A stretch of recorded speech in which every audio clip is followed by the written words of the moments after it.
Well, before its actual signing, the head of Hezbollah, Naim Qassem, described the deal as a great victory for Iran. That is, he thanked Iran for insisting that its truce covers Lebanon.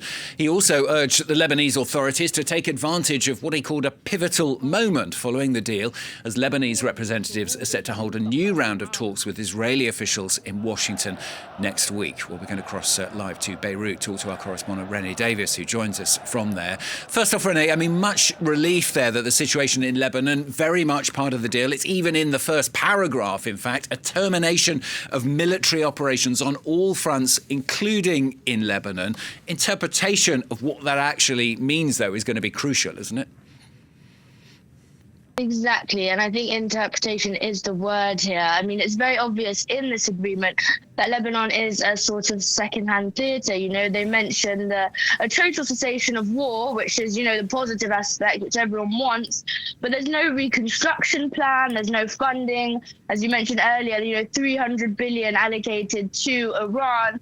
But, much of southern Lebanon is now destroyed. A vast area of residential areas, schools and churches and mosques have all been destroyed. So I think a lot of Lebanese people were hoping to be included in the reparation funds.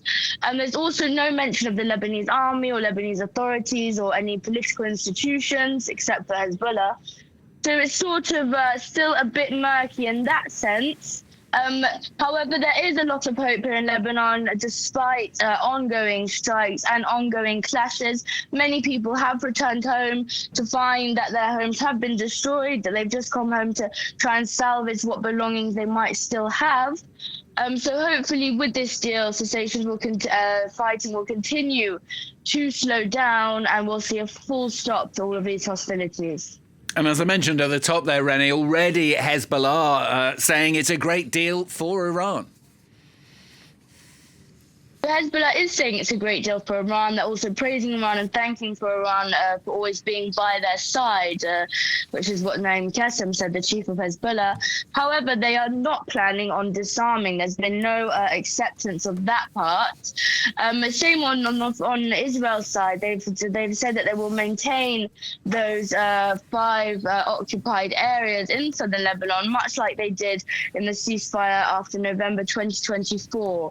So we're seeing, that still strong alliance between Hezbollah and Iran, and Israel not really moving any troops aside from continuing to move north. We had reports yesterday from Nabatieh that Israeli troops are moving towards Ali Taher. So that's moving north in Lebanon, where they should really be going the other way if the ceasefire was respected. So that's still where we are now. We're only a few days after the ceasefire, only 1 day since the signing. So we'll have to see how things develop from here.